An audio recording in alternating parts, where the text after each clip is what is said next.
sepulcro e vos fizer subir das vossas sepulturas, ó povo meu, e porei em vós o meu espírito. Então, quando eles ressuscitassem, agora eles ressuscitariam com o Espírito de Deus revestido. E vivereis, agora uma vida eterna. Que o Espírito foi retirado de Adão. Lembra lá que Deus falou para Adão? De todas as árvores você pode comer, mas da que está no meio do jardim, a do conhecimento, você não comerás, porque no dia que comer, certamente morrerás. Então nós estamos na parte 2, pulamos aí para a parte 3, aliás, as manifestações da alma após a morte. Estamos lendo Ezequiel 37, provando para você e mostrando para você que o homem tem espírito, alma e corpo. Não, que o homem não é dicotomizado com corpo e alma somente, aonde eles pegam a palavra quando diz espírito e tomam como literal e esquecem da essência divina que é em nós. Temos duas consciências, como já ensinamos no vídeo abaixo, as duas consciências do homem, que é os dois estados de manifestação espiritual, que é a consciência da alma, que é tendenciosa à carne, que manifesta as vontades e os desejos do homem, e temos a consciência da vida, que é a essência de Deus, que é o espírito humano. Porei o meu espírito e vivereis, e porei na vossa terra e sabereis que eu sou o Senhor. Disse isso, assim o fiz, diz o Senhor. Então, abençoados, é isso que temos que entender. É esse ponto que temos que entender. Agora, como é que podem eles ensinarem sobre vivificação de espírito aos irmãos que ensinam sobre espírito, vivificação, que Paulo diz? Como é que você pode ensinar vivificação de espírito? Que espírito é esse? Que espírito é esse que ensinam ser vivificado? Porque, na verdade, vai vivificar o quê?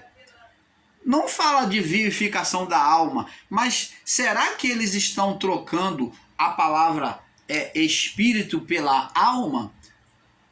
Porque os espíritos vivificados não está relacionado à alma somente, mas está relacionado à essência divina.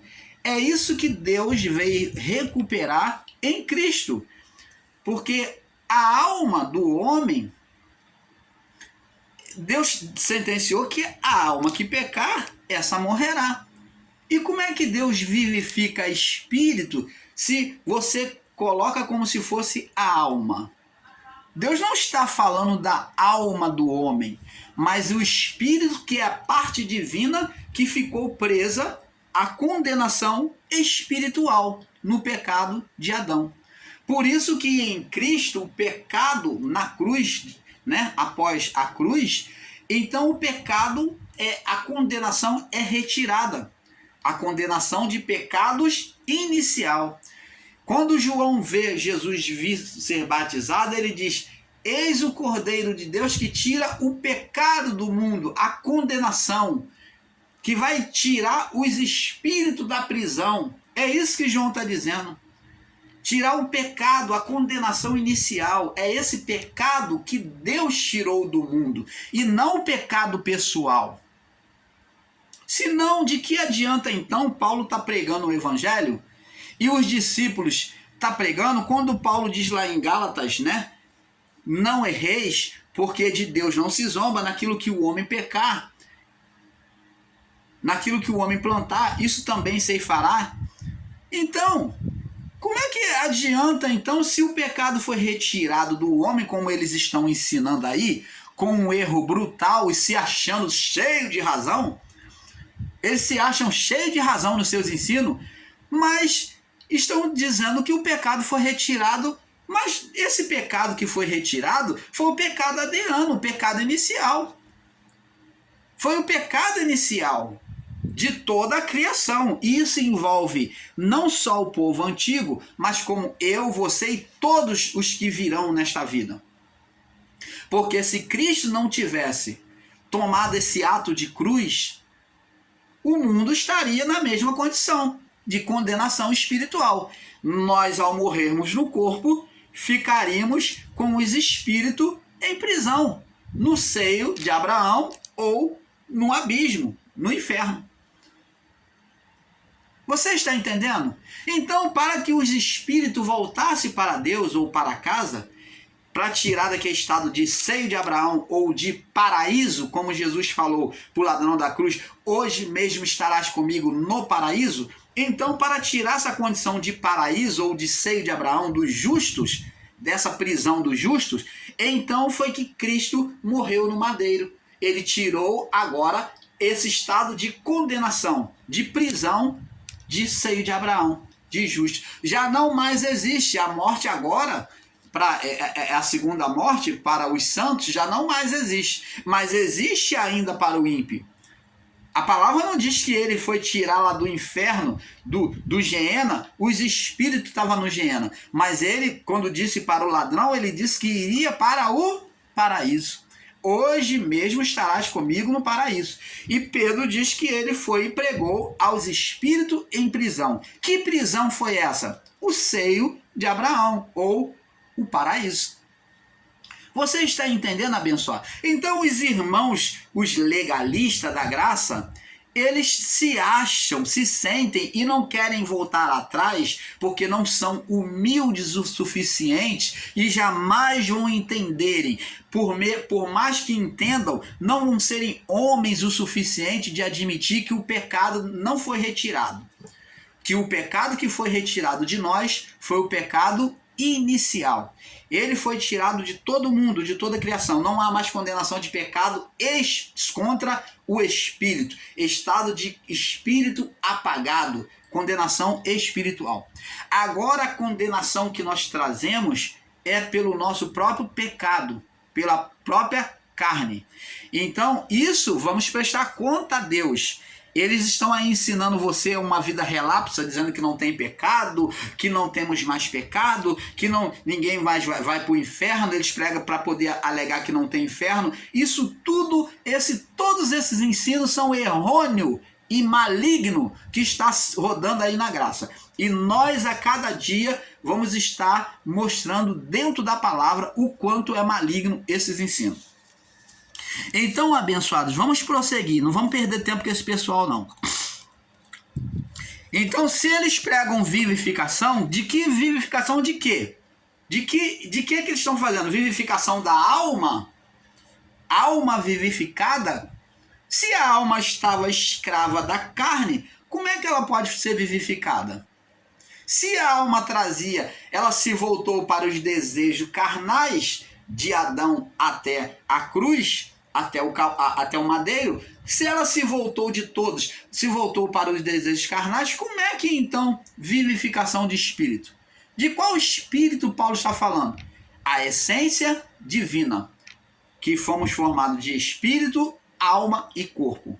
E ensinar de forma diferente é você atropelar os ensinos bíblicos. Não tem como. O homem não foi formado dicotomizado, de corpo e alma só. O homem como o próprio Pai, Filho e a manifestação do Espírito Santo foi formado. Para isso é que existe a alma, que é receptáculo, que é a morada do Espírito. O Espírito, que é a manifestação divina do céu celestial, ela vive pelo Espírito, é ele a morada. Por isso que Paulo diz, não sabeis que vós sois templo do Espírito. Quando ele está falando de vós sois templo, ele está falando da alma, da natureza da alma no corpo. Por isso que se enxerga e entendem que o corpo físico é morada de Deus. Não, esse corpo será desfeito e será por meio deste corpo semeado um novo corpo, um corpo incorruptível. É isso que Paulo ensina. Então, abençoados, agora vamos Em João, capítulo 14, vamos destrinchar agora a palavra, mostrando os erros aí dos nossos irmãos em graça. João, capítulo 14. Jesus já deixou demonstrado por meio de Lázaro um novo corpo, né? Que estava putrificado, a transformação do novo corpo, como nós já lemos, né? Em Filipenses capítulo 3, no verso 21. Né? Então, Jesus já fez, por meio de Lázaro, para eles entenderem, a transformação do novo corpo. Fez de um corpo putrificado, ele trouxe um corpo novo, um corpo físico novo. Agora em João 14, olha o que diz aqui, Jesus ele diz aqui, ó, João 14, olha só. Ele agora vem falar de uma morada nos céus. Ó, agora, assim como vai ter um corpo, um novo corpo físico, vai ter uma morada. Não turbe o vosso coração. Não tenha tristeza. Está turbado, está triste, desfalecido. Coração triste, desorientado, sem esperança. Crede em Deus, crede também em mim. Está falando acerca daqueles que já morreram, dos familiares. Não fica triste porque seu familiar já morreu. Que não fique preocupado, não. Aí ele vem dizer: na casa de meu pai, para aqueles que já morreram, há muitas moradas. Para aqueles que já foram, pode deixar que ele já tem um lugar para eles estarem. Vocês vão se encontrar lá. Se não fosse assim, eu teria dito: vou vos preparar lugar. E quando eu for vos preparar lugar, ó, quando eu for na ressurreição, voltar aos céus, voltarei para vós, ó. Virei outra vez e levarei para mim mesmo, e para que onde eu estiver, vos estejais também. Então, você está vendo, abençoados. Agora vamos ver também em 1 Coríntios, nós já lemos, né? 1 Coríntios 15, no verso 35 ou 58, que o próprio Paulo testemunha Deus nos dando um novo corpo após a morte. Vamos ler em João, capítulo 20. João, capítulo 20. João 20, no verso 25 ao 27. Olha só que tremendo, ó. 25 ao 27. Ele agora mostrando para Tomé. Olha só como que será o nosso corpo, como foi dito por Paulo aqui em Filipenses, capítulo 3, 21, que viríamos com um corpo igual ao dele. Ora, vamos ler do verso João 20, 24 ao 27. Ora, Tomé, um dos 12, chamado Dídimo, não estava com eles quando Jesus apareceu a primeira vez, quando veio Jesus, na ressurreição, né? Verso 25, disse-lhe, pois, os outros discípulos: vimos o Senhor. Mas ele lhe disse: se eu não vir sinal do escravo nas suas mãos, e não puser o meu dedo no lugar dos cravos, e não puser a minha mão no seu lado, de maneira alguma crerei. Então ele falou, quando os discípulos falaram: nós vimos o Senhor, ele apareceu para nós. E Tomé falou: não, eu não vou crer, se eu não colocar a mão lá no lugar do escravo, não colocar o dedo lá, e colocar a mão no lugar perfurado, né, e ver, de maneira nenhuma crerei. Aí passou-se 8 dias. 8 dias depois, verso 26, estavam outra vez os discípulos dentro com eles Tomé. Então, nesse 8º dia, agora Tomé estavam reunidos de casas fechadas. Por que de casa fechada? Porque os discípulos estavam temerosos à morte. Como o seu mestre, o seu Senhor morreu, então estavam temerosos. Então eles congregavam, as portas fechavam, era em secreto somente para os cristãos que abraçaram a fé naquela casa. Então eles estavam com a porta fechada. Estava Tomé. Chegou-se Jesus, estando as portas fechadas, e apresentou-se no meio deles e disse, eles estavam ali orando, falando da palavra de Deus, Jesus está, de repente, falou assim, no meio deles, apareceu no meio deles e disse: paz seja com vocês, paz seja convosco. E disse a Tomé: põe aqui o teu dedo e vê as minhas mãos. Ó, põe aqui o teu dedo e vê as minhas mãos. Ó, sinta aí, perfurado. E vê as minhas, põe aqui o teu dedo no meu lado direito e vê as minhas mãos. Olha as minhas mãos perfuradas. Põe o teu dedo aqui no meu lado direito. E vê as minhas mãos. Chega a tua mão e põe ao meu lado. E não sejais incrédulo, mas crente. E Tomé respondeu e disse: Senhor meu, Deus meu. E disse-lhe Jesus: porque me viste, porque você olhou, você creu, Tomé. Bem-aventurado são os que não viram e creram. Então, Jesus apareceu para eles com um corpo, o quê? Adâmico antes do pecado, aonde Tomé pôde tocar, que era físico e espiritual. Por que, irmão Paulo, era espiritual? Como que você prova? Jesus atravessou portas e paredes, estando na casa fechada. Então o corpo ele era físico e espiritual, não limitado ao tempo e ao espaço. Esse corpo era o corpo adâmico antes do pecado, com Adão e a sua mulher. Jesus agora ressuscitou como segundo Adão, com um corpo incorruptível, sem pecado. Você está entendendo, amado? E da mesma forma que Jesus ressuscitou, ele deixou um exemplo para todos aqueles que nele crescem, que também haveria com cada um de nós, não só aquele povo do primeiro século, mas com todos na sua morte, que após a morte ressuscitaremos com um corpo incorruptível. Eu pergunto a você, aí você vai dizer: não, irmão Palio, mas como é que quando morre meu familiar eu não vejo ele levantado da sepultura? Talvez você vai dizer que nem velhinho, que nem velhinha. Eu pergunto a você, eles viram Jesus entrar e estar no meio deles antes que Jesus se apresentasse? Não. Não, por quê? Porque Jesus se manifestou de forma espiritual, mas com um corpo físico e espiritual, um corpo glorificado. Você está entendendo, abençoados? Oh, amados, não podem entender isso os que são céticos, os que têm uma mente voltada para o ateísmo, não podem compreender isso. Não podem de maneira alguma.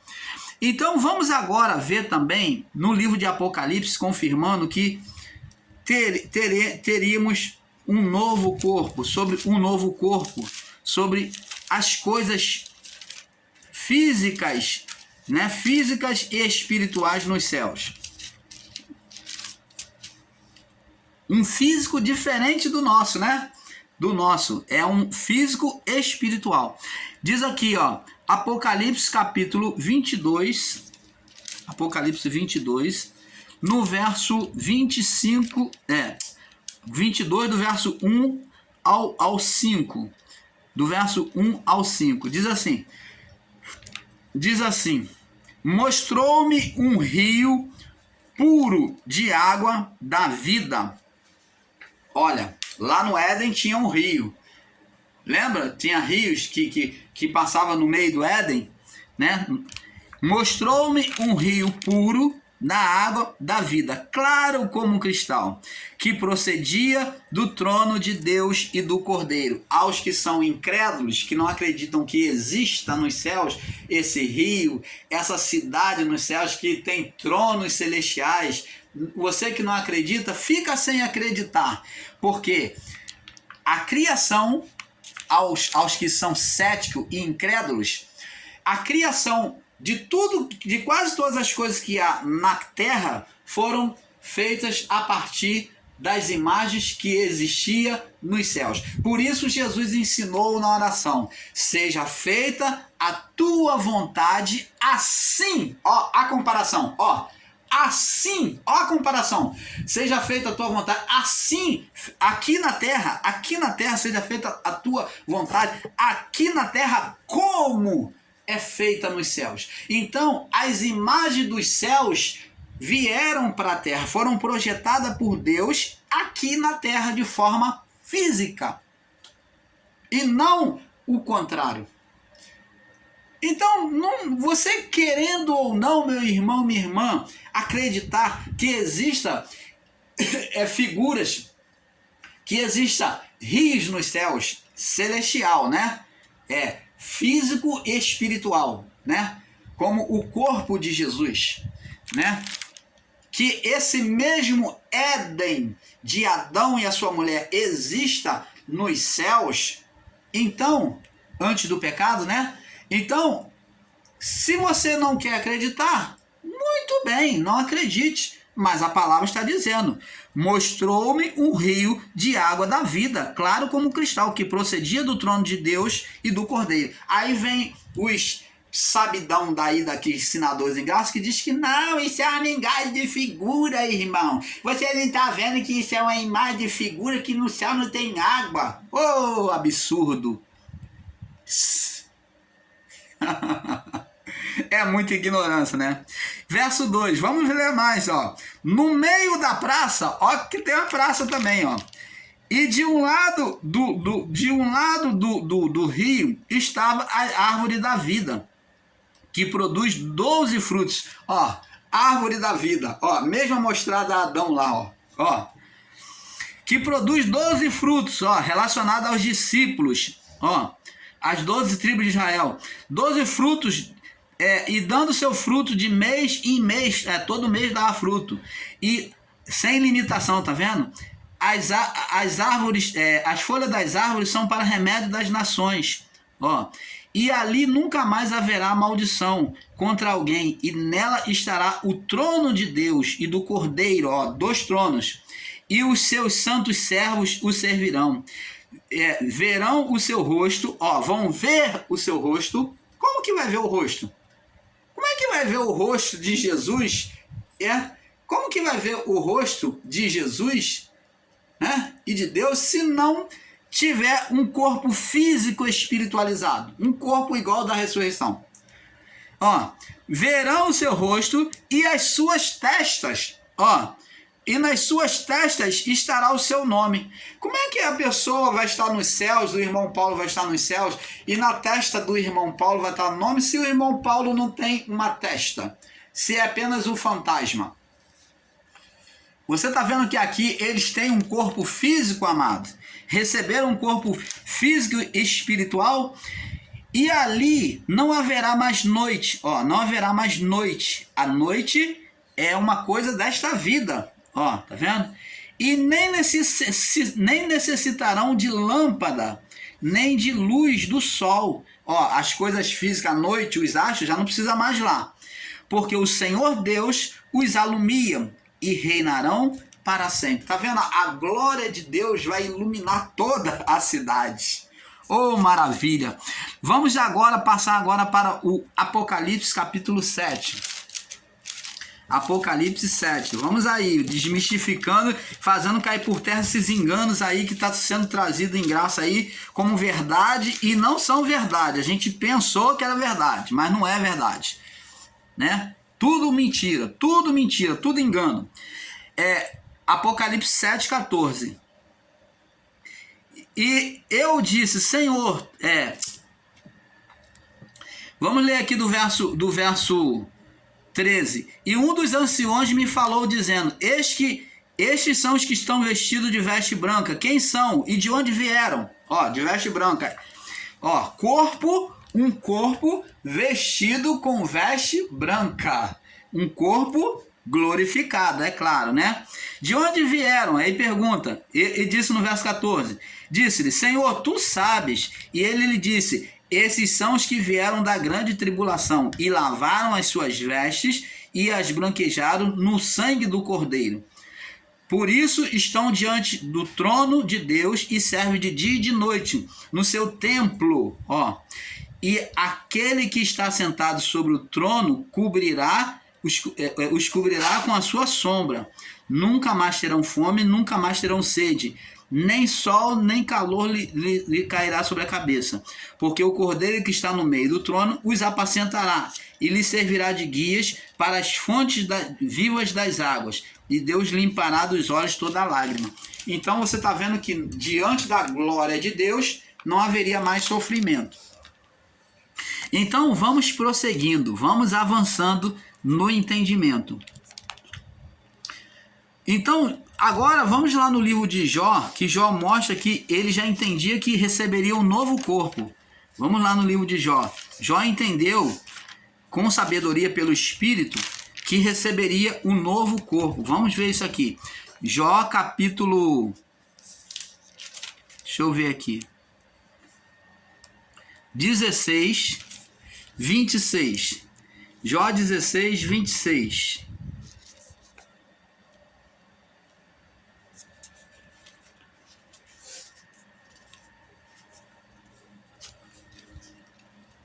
Jó 16, deixa eu ver.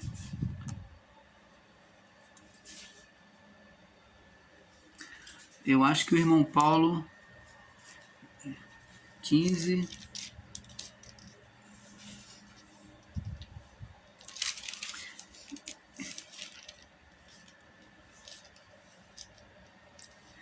Eu acho que o irmão Paulo pegou a referência errada aqui. E Jó, ele testemunha que receberia um novo corpo.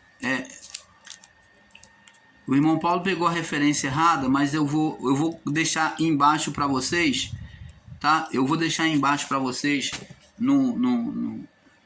embaixo no comentário para vocês, tá? A referência correta. Jó 16, 26. Vamos lá em 2 Corinto. Vamos em 2 Corinto, então. 2 Corinto, no capítulo 2, capítulo 5. 2 Coríntios 5, no verso 5 e 6. Versos 5 e 6. 2 Coríntios 5, 5 e 6. Diz assim: Ora, quem para isso mesmo nos preparou foi Deus, o qual nos deu também o penhor do Espírito. Pois por isso estamos sempre de bom ânimo, sabendo que enquanto estamos no corpo, viveremos ausente do Senhor. Então tá vendo que esse corpo é que nos separa do Senhor. Então receberemos um novo corpo, né? Apocalipse 21, no verso 22. 21, 22, diz assim: E nela não vi templo, porque o seu templo é o Senhor Deus, o Todo-Poderoso e o Cordeiro. A cidade não necessita de sol e nem de lua, porque nela para que nela resplandeça, porque a glória de Deus tem iluminado, e o Cordeiro é a sua lâmpada. Então você está vendo que na cidade celestial não necessita de lâmpada, porque a glória de Deus faz brilhar sobre tudo.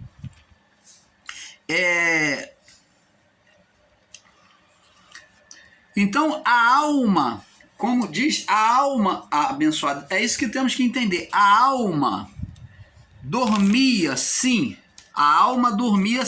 antes da ressurreição. A alma dormia sim, antes da ressurreição. Né? Vamos lá no livro de João, capítulo 11, João 11, no verso 10 e 11, que Jesus fala para os discípulos.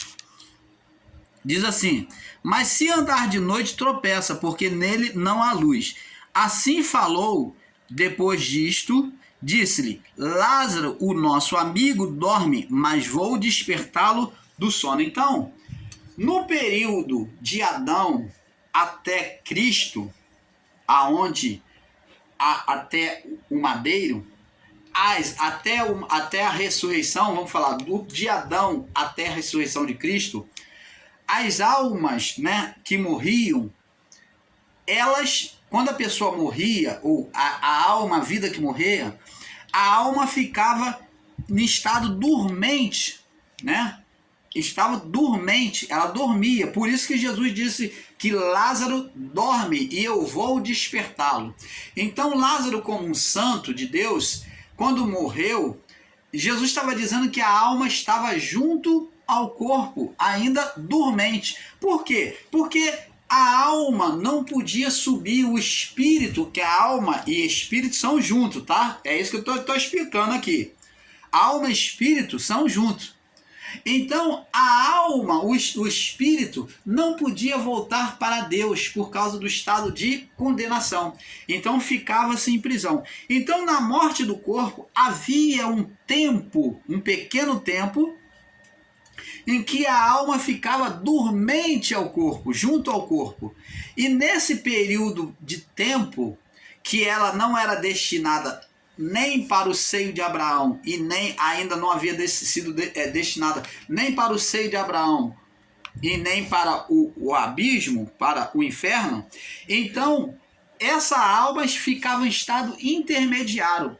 Por isso é que havia ressurreição dos mortos. Por quê? Porque aquela alma ainda não havia sido destinado pelos anjos para o seu destino, porque ou ela iria para a prisão, que era o seio de Abraão, ou o paraíso, que era dos santos, ou ela iria para o abismo, que logo após seria destinado ao fogo eterno.